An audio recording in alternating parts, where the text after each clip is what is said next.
Hey, guys. Hey, it's nice to see more faces on here today. Just concluded practice number 7. I was able to get outside, shorten practice a little bit to take care of the guys. Tomorrow we're heading to the Liberty Bowl for our scrimmage. And I think it's necessary. It was originally planned as Fan Fest. And unfortunately for our wonderful fans, we won't be able to do it. But our guys are still excited to get out to their home stadium and get a live scrimmage going. It'll be important for us to get out there, get a practice under our belts, and get a feel for it, as we inch closer. School starts on Monday, so we'll continue along that path. Guys are staying in a positive mindset. We're keeping our blinders on and focused, and really excited about everything moving forward. Terry Davis. How you doing, Coach? Good, Terry. How are you? I'm doing well. Other than the usual suspects, who stood out so far for you? I've been really pleased. Sean Dykes, who came off this injury last year, has really stepped up and been impressive. I liked his work ethic.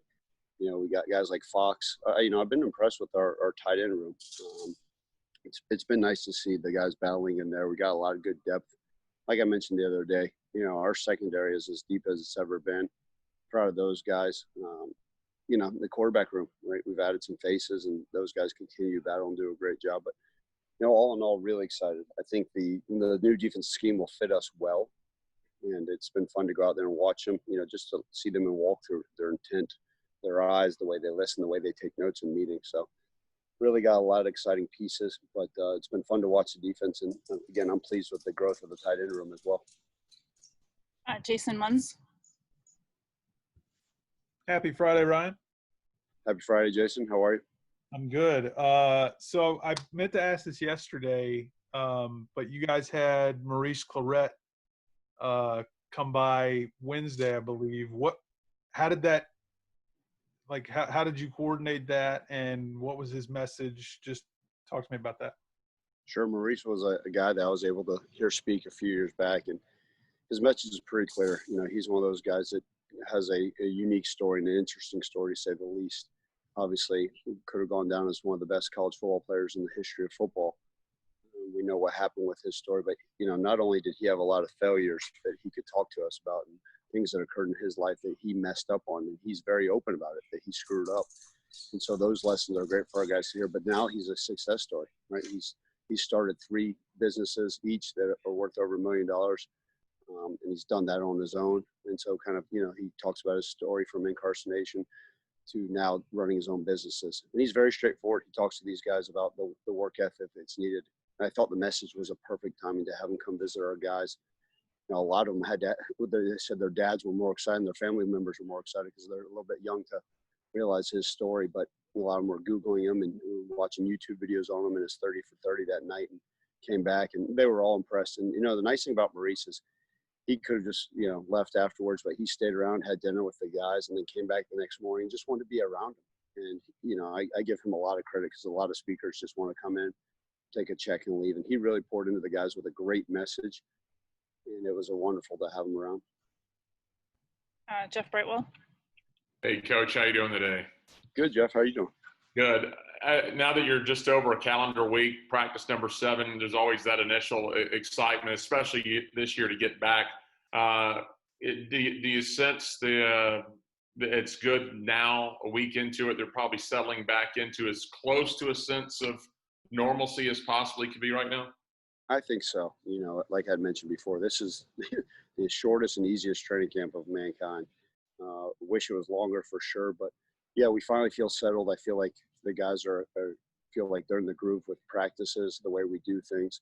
And I think it'll continue that way. Obviously, like I said, with us starting school back on Monday, we're going to go back to morning practice schedule. And then obviously the 20-hour rule is in effect. It's been nice, though, during training camp to be able to do meetings at different variations throughout the day, the walkthroughs. Those things will go away real soon. So like I said, we've tried to maximize every single thing we get in these last 7 days, these last 7 practices, 8 days.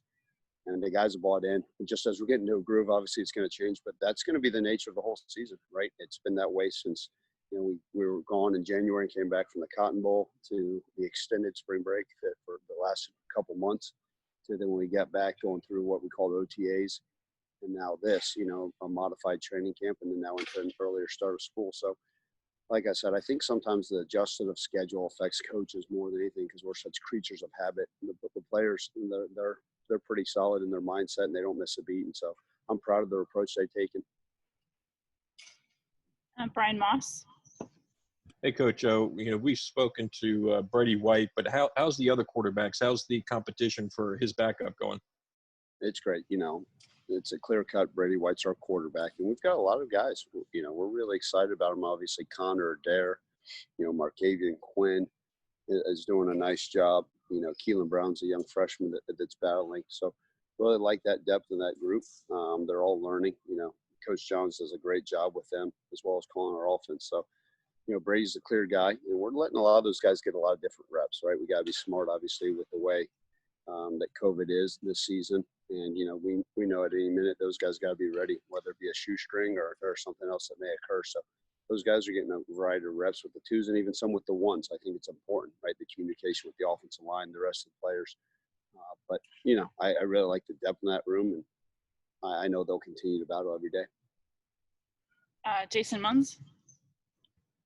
Speaking of that room, and I don't know if you can speak to this or not, but there was a report out, I think yesterday, that Sheldon was taking his name out of the withdrawing his name from the transfer portal. Is he back? What's the status on that? Or I don't even know if you can say.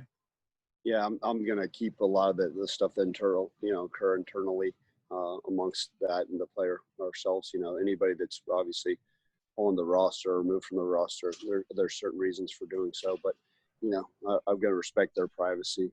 And it's something that, it's not like I'm trying to hide anything from anybody, but the due respect and the policy that we're going to have in place at Memphis, I think it's best that we just keep it as it is and, move on from that question, please. Jeff Brightwell. Hey, Coach. Question here. You always try to look for opportunities in a situation like this, and I know this is a little premature. 3 weeks away from hopefully, and I think we will get to. I'm optimistic we'll get to opening day, but September 5th with all the cancellations of leagues, I believe there's only 5 games on the schedule. It provides an opportunity not just for you, but for the conference to get a lot of national exposure early, especially on that first game. Yeah, in fact, Jeff, it's interesting you mentioned that. I just told the team, right? I said, hey, guys, it was 82 degrees out. Tomorrow's going to be hotter than heck out in the Liberty Bowl. But we're 3 weeks away, and that's going to be a direct reflection. We have a wonderful team like Arkansas State that's won a lot of championships with a lot of good players coming back. They'll be in our home stadium. It's going to be a very similar feel. I'm not going to play the music. It's going to have a kind of a lull to it. So I want to see them bring the energy and be able to be the excitement. You're right, though. It should be on a national stage, given the fact that we're one of the premier teams playing at that time versus a premier opponent. So I kind of mentioned that already. Tonight I'm going to talk to the team about a team meeting that, hey, exactly 3 weeks from now, we'll be staying in our team hotel, getting ready for the game. And I think as they start to visualize that, especially those guys that have been here before, they kind of put it and said, oh, gosh, it's coming up. So that's why we continue to push that sense of urgency.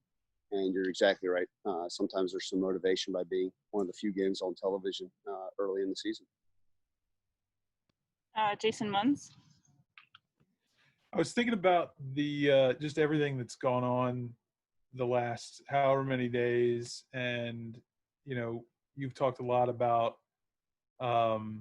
maintaining focus. Do you think that your team's been able to do that because there is so much experience that you've got, like, it feels like when I think about your team, there's so much experience, and I feel like that helps in a situation like what we're going through now. Jason, I think you're exactly right. I think the experience, the maturity, and the care we have for one another, right? And they respect our staff. And when we talk about, hey, just keeping our focus and just going forward with that direction, and that's the only way there is. Like you guys have all said, I'm cautiously optimistic, and I think our players are the same, right? It does us no good to kind of think outside the box and all that stuff. But when you have a guy like Brady White, when he truly tells you when he interviews, his next thought is, hey, what did I screw up on in practice that I can hurry up and watch the film and the excitement for the next meeting and the next task at hand. If I think tonight, if you ask any of our guys, hey, I'm going to talk about tonight's team meeting. There's some more outside noise, but guess what? Our focus needs to be on this meeting, improving from today's practice, getting ready for tomorrow morning's meetings and the walkthrough, the installation, and then our scrimmage. So we're taking it one day at a time, but that's a nice thing about having a group that's mature and that's got experience and some great leaders. You know, we have a wonderful staff that's keeping those guys in line for sure.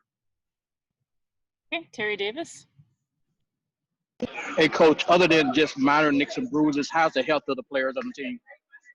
It's pretty good, Terry. You know, pleasantly surprised. Obviously, you know, I think anytime you go, as long as we did without playing football, you're going to have some, you know, like I tell it, like little guys are chopped up a little bit and chipped up. And, you know, our training staff's one of the best in the country, and they're taking care of the guys. But, you know, we continue to encourage them to take the right precautions, a lot of prehab, and getting in the hot tubs and the cold tubs, take care of their bodies. But, you know, the health of the team, obviously it's national news. You know, John Tate will be lost for the season.